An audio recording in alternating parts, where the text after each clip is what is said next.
Կարող եք պատկերացնել, որ ինչ-որ մեկը վտանգի իր կյանքը քեզ հետ խոսելու համար։ Աչքերը լցվում են ամեն անգամ, երբ Լինդան պատմում է ամուսնու մասին։ Լիբանան, Արգենտինա, Հայաստան ու էլ ուր ասես չի զանգել, որ փրկեն Վիգենին Բաքվի գերությունից։ Կարմիր խաչի միջազգային կոմիտեն էլ չի այցելում Վիգեն Էլջոկչյանին, որը 5 տարի է Բաքվի բանտում է։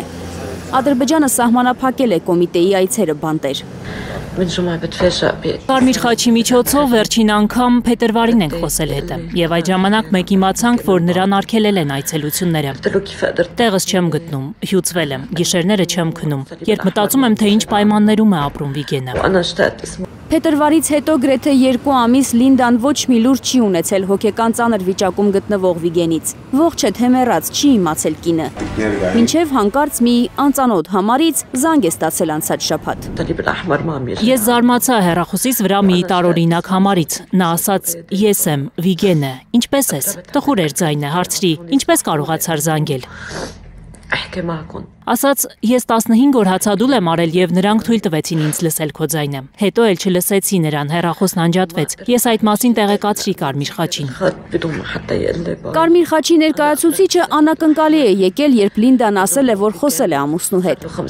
Հետաքրքրվել են, թե ինչպես է Վիգենը։ Լինդան ասել է, որ անհանգիստ է, չգիտի Բաքվի խիստ ռեժիմի բանտում գտնվող ամուսինը դադարեցրել է հացադուլը, թե ոչ։ Կարմիր խաչից խոստացել են մի բան պարզել, հայտնել իրեն։ Մեկ շաբաթ է լուր չունի։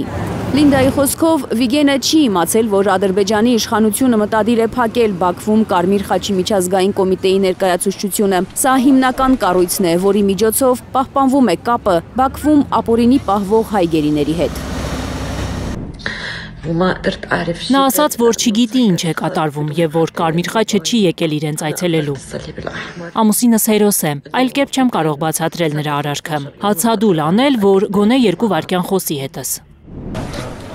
Հայ որբերի օգնության ընկերության Բուենոս Այրեսի մասնաճյուղը Վիգենի առողջական վիճակի իրազեկում է նախաձեռնել։ Կարմիր խաչի միջազգային կոմիտեն նամակ են ուղարկել, կոչ արել, քայլեր ձեռնարկել Ադրբեջանի նկատմամբ ռազմագերիների եւ նրանց ընտանիքների միջև պարբերաբար կապ պահելու մասին Ժնևի կոնվենցիան ոտնահարելու համար։ Հաղորդակցությունից բացի ձերբակալված անձինք իրավունք ունեն ստանալու անհրաժեշտ պարագաների փաթեթներ, յուրաքանչյուր 6 ամիսը մեկ։ Կարմիր խաչի հասանելիության սահմանափակման հետևանքով ընտանիքները տառապանքների մեջ են, ստիպված լինելով օգնություն ուղարկել եւ չիմանալ, թե արդյոք այն կհասնի հասցեատիրոջը։ Պաշտոնական տվյալով 23 հայ գերի կա Բաքվում։ Վիգեն Էլջոկչյանը 44-օրյա պատերազմի վերջին օրը նոյեմբերի 9-ին է գերեվարվել Շուշիում։ Ադրբեջանի ռազմական դատարանը նրան ահաբեկչություն նախապատրաստելու համար է մեղադրել եւ 20 տարվա ազատազրկման դատապարտել։ Թերեզա Կադայեվչյան, Անի Ղանդիլյան, Հայլուշ։